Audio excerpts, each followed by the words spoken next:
Common Mistakes in English, Lesson 3. Let's talk more about how we ask people to perform an action. In addition to using imperatives, we can use questions. Some common questions for making requests are, can you or could you? Will you or would you? Note that could you and would you are more polite. So from less polite to more polite, here are some examples. Can you show me or will you show me? Can you show me please? Will you show me please? Could you show me or would you show me? Could you show me please? Would you show me please? So you see again that could and would are more polite, and please always makes any question more polite. Additional requests. Do you mind cooking dinner tonight? Would you mind mailing a letter for me? Would it be too much trouble to pick me up from work? Take a note of the grammar. Do you mind, would you mind, takes a verb in the ing. The last expression, would it be too much trouble, combines with the infinitive. Asking people not to do something. Sometimes it's best to use the imperative, especially if it's a matter of safety. This is called a warning. You are telling someone not to do something dangerous. For example, slow down, don't fall. But in other situations, it's more appropriate to ask a person not to do something. For example, would you please stop doing that? When you ask someone not to do something, you can imply your wishes instead of stating them directly. This is considered more tactful. Tactful means you're behaving in a way that doesn't upset others.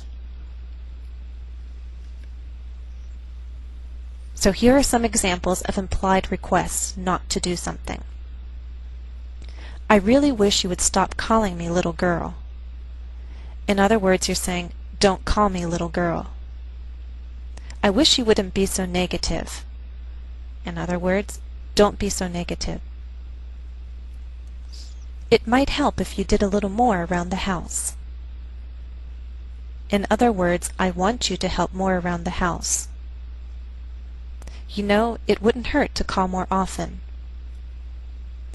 In other words, I want you to call more often.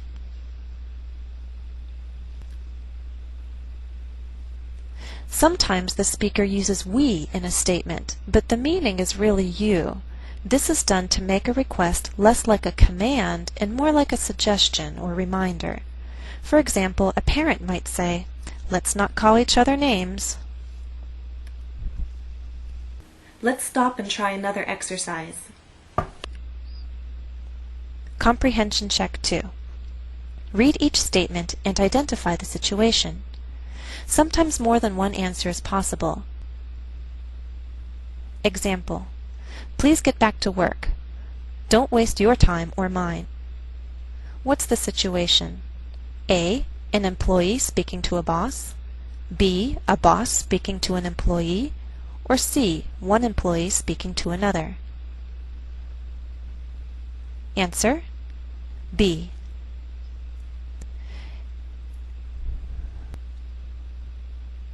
These requests are too direct for an employee to use with a boss. And for one employee to use these requests with another is unnatural. One employee with another would more likely use suggestions, such as, let's get back to work. Number 1. I wish you'd stop doing that. What's the situation? A. A police officer speaking to a dangerous driver. B. A student speaking to a teacher who often forgets the student's name. C. A person speaking to a friend who often criticizes himself. Answer: C.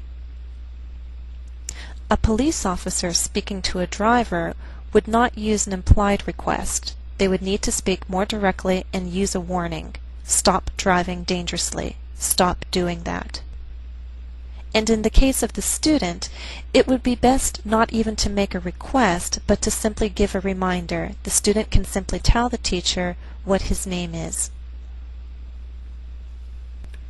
Number 2. Let's wash our hands. We wash our hands before eating. What's the situation? A. A parent speaking to a child. B. A doctor speaking to a patient. C. A hostess speaking to a dinner guest. Answer: A. A doctor would not speak this way to a patient. Doctors give directions, instructions, and warnings. A hostess would also not speak in this manner. A hostess would most likely make an offer such as, "Would you care to wash up before dinner?"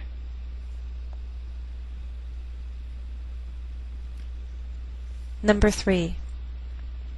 Would it be too much trouble to move the bed near the window? What's the situation? A. A young child speaking to her parent. B. A guest speaking to the hotel staff. C. A homeowner speaking to hired furniture movers. Answer: B. A child would not use such a request. It's a little too formal, too long. The child would simply ask, "Can we move the bed near the window?" C is also possible, but in this situation there are likely many pieces of furniture, and to take the time to be polite, making requests for every single piece of furniture, is just too much. Number 4. Will you call me? But don't call after 9, okay? What's the situation? A. A girlfriend speaking to her boyfriend. B. A job seeker speaking to a job interviewer. C. A patient speaking to a receptionist at the doctor's office. Answer: A. A job seeker needs to remain formal and polite. The job seeker could ask, "Might I expect your call? May I expect your call? Will you be calling me?" The job seeker should also not be too demanding, so it would be best to say something such as, "Please call me at your convenience." A patient should also be polite when speaking to a receptionist.